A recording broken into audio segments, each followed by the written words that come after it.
ಸರ್ಕಾರಕ್ಕೆ ಎಲ್ಲಿವರೆಗೂ ಗಡುವನ್ನ ಕೊಡ್ತೀರಾ ಸರ್?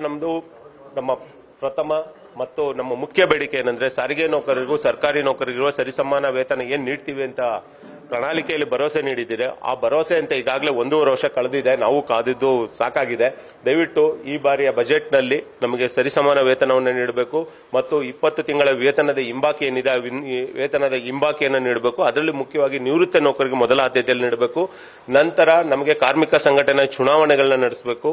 30 ವರ್ಷಗಳಿಂದ ನೆನೆಗುಂದಿಗೆ ಬಂದಿದೆ, ದಯವಿಟ್ಟು ಅದನ್ನು ನೋಡಬೇಕು.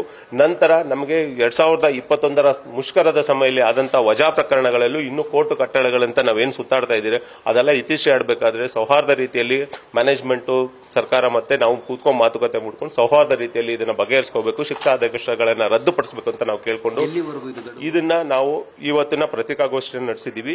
ಈ ಸಾಲಿನ ಬಜೆಟ್ ನಲ್ಲಿ ಅಂದ್ರೆ ಈ 22ರವರೆಗೂ ಮುಗಿದ ನನ್ನವರೆಗೂ ನಾವು ಸರ್ಕಾರಕ್ಕೆ ಗಡುವನ್ನ ಕೊಡ್ತೀವಿ. ತದನಂತರವೂ ಸರ್ಕಾರ ಯಾವುದೇ ಒಂದು ನಿರ್ಧಾರಗಳನ್ನ ಕೈಗೊಂಡಿಲ್ಲ ಅಂದ್ರೆ ನಮಗೂ ಅನ್ಯ ಮಾರ್ಗ ಇಲ್ಲದೆ ನಾವು 25ನೇ ತಾರೀಕು ನಮ್ಮ ಒಕ್ಕೂಟದ ಪದಾಧಿಕಾರಿಗಳು ಮತ್ತು ಇತರ ಸಂಘಟನಾ ಪದಾಧಿಕಾರಿಗಳೆಲ್ಲ ಸೇರಿ ನಾವು ನಮ್ಮ ಮುಂದಿನ ಹೋರಾಟದ ದಿನಾಂಕವನ್ನ ನಾವು ಘೋಷಣೆ ಮಾಡ್ತೀವಿ ಅಂತ ಸರ್. 25ರ ನಂತರ ಮೊದಲನೇ ಹಂತದಲ್ಲಿ ಒಂದು ಧರಣಿ ಸತ್ಯಾಗ್ರಹಗಳನ್ನ ನಂಬ್ಕೊಳ್ತೀವಿ. ತದನಂತರವೂ ಸಹ ಸರ್ಕಾರಗಳು ನಮಗೆ ಆದರೆ 25ನೇ ತಾರೀಕೆ ನಾವು ಮುಷ್ಕರದ ಬಗ್ಗೆ ಒಂದು ನಿಗದಿಯನ್ನ ಘೋಷಣೆ ಮಾಡಕ್ಕೆ ನಾವೆಲ್ಲರೂ ಪದಾಧಿಕಾರಿಗಳು ಸಮಾಲೋಚನೆ ಮಾಡಿ ಅದಕ್ಕೆ ನಿರ್ಧಾರಗಳನ್ನ ತಗೊಳ್ತೀವಿ. ಅದಕ್ಕೂ ಮೊದಲು ಸರ್ಕಾರದ ಗಮನ ಸೆಳೆಯಕ್ಕೆ ಧರಣಿ ಸತ್ಯಾಗ್ರಹಗಳು ಅನ್ನೋದನ್ನ ಹಮ್ಮಿಕೊಳ್ತೀವಿ ಸರ್. 25ನೇ ತಾರೀಕು ಸಭೆ ಕರೆದು ಆ ಸಭೆಯಲ್ಲಿ ಮುಂದಿನ ಹೋರಾಟ ಮತ್ತೆ ಮುಷ್ಕರದ ದಿನಾಂಕವನ್ನ ಘೋಷಣೆ ಮಾಡಿ ಖಂಡಿತ ನಾವು ಏನು ಪದಾಧಿಕಾರಿಗಳಿಗೆ ಸಮಾಲೋಚಿಸಿ ಧರಣಿ ಸತ್ಯಾಗ್ರಹದ ದಿನಾಂಕಗಳು ಮತ್ತೆ ಮುಷ್ಕರದ ದಿನಾಂಕಗಳನ್ನ ಘೋಷಣೆ ಮಾಡ್ತೀವಿ ಸರ್. ಈ ಮಧ್ಯದಲ್ಲಿ ಏನಾದ್ರೂ ನಿಮ್ಮ ಸಿಎಂ ಅನ್ನ ಭೇಟಿಯಾಗಿ ಏನಾದ್ರೂ ಮನವಿ ಕೊಡ್ತೀರಾ ಅಂತ ಸರ್? ಈಗಾಗಲೇ ಪತ್ರಿಕಾಗೋಷ್ಠಿ ನಡೆದಿರುವಂತಹ ವಿಚಾರವನ್ನ ನಾವು ಸಾರಿಗೆ ಸಚಿವರ ಗಮನಕ್ಕೆ ತರ್ತೀವಿ. ಮನವಿ ಅವ್ರಿಗೂ ಒಂದು ಪತ್ರವನ್ನು ಕೊಡ್ತೀವಿ, ಮತ್ತೆ ನಮ್ಮ ವ್ಯವಸ್ಥಾಪಕ ನಿರ್ದೇಶಕರು ಕೊಡ್ತೀವಿ, ಮತ್ತೆ ಸಿಎಂ ಸಾಹೇಬರಿಗೂ ಒಂದು ಮನವಿ ಪತ್ರವನ್ನು ಕೊಡ್ತೀವಿ.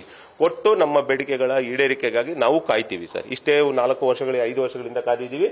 ಇನ್ನೊಂದು 2 ತಿಂಗಳಲ್ಲಿ ಕಾದಿದ್ರಲ್ಲಿ ಏನೂ ತಪ್ಪಿಲ್ಲ. ಸೊ ಕಾದು ನೋಡಿ ನಾವು ಅದ್ರ ನಿರ್ಧಾರ ಅಂತೂ ತಗೊಳ್ತೀವಿ ಸರ್.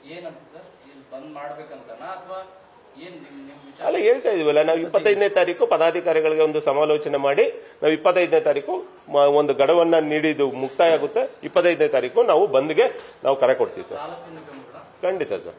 ಇದು ಒಂದು ನಿಗಮಕ್ಕೆ ಸಂಬಂಧಪಟ್ಟ ವಿಚಾರ ಅಲ್ಲ ಸರ್. ವೇತನ ಹಿಂಬಾಕಿ ಇವೆಲ್ಲ ಬಂದು ಎಲ್ಲಾ 4 ನಿಗಮಗಳಿಗೆ ಸಂಬಂಧಪಟ್ಟ ವಿಚಾರ ಆಗಿರೋದ್ರಿಂದ 4 ನಿಗಮಗಳಿಗೆ ಇದು ಅನ್ವಯ ಆಗುತ್ತೆ. ಕೆಲ ಸಂಘಟನೆಗಳು ನೀವು ಕರೆ ಕೊಟ್ಟಾಗ ಅವರು ಸಪೋರ್ಟ್ ಮಾಡಲ್ಲ, ಅವ್ರು ಕರೆ ಕೊಟ್ಟಾಗ ನೀವು ಸಪೋರ್ಟ್ ಮಾಡಲ್ಲ. ಸೊ ಇಲ್ಲ, ಒಂದೇ ವಿಚಾರ ಸರ್. ಇಲ್ಲಿ ಏನಂದ್ರೆ ಕಳೆದ ಬಾರಿ ನಮ್ಮ ಮಿತ್ರ ಜಂಟಿ ಕ್ರಿಯಾ ಸಮಿತಿಯವರು ಮುಷ್ಕರಕ್ಕೆ ಕರೆ ಕೊಟ್ಟಿದ್ರು. ಆ ಸಮಯದಲ್ಲಿ ನಾನು ಪತ್ರಿಕಾಗೋಷ್ಠಿ ನಡೆಸಿದ್ದೆ. ಬಹುತೇಕ ನೌಕರರು ಕೇಳ್ತಾ ಇರೋದು ಸರ್ಕಾರ ಪ್ರಣಾಳಿಕೆ ಅಂತ ನೀಡಿರುವ ಭರವಸೆನ ಈಡೇರಿಸಬೇಕು ಅಂತ. ಸೊ ಅದಕ್ಕೋಸ್ಕರ ನಾವು ಬೆಂಬಲವನ್ನ ಮುಷ್ಕರಕ್ಕೆ ಯಾರು ಬೆಂಬಲವನ್ನ ನೀಡಲಿಲ್ಲ.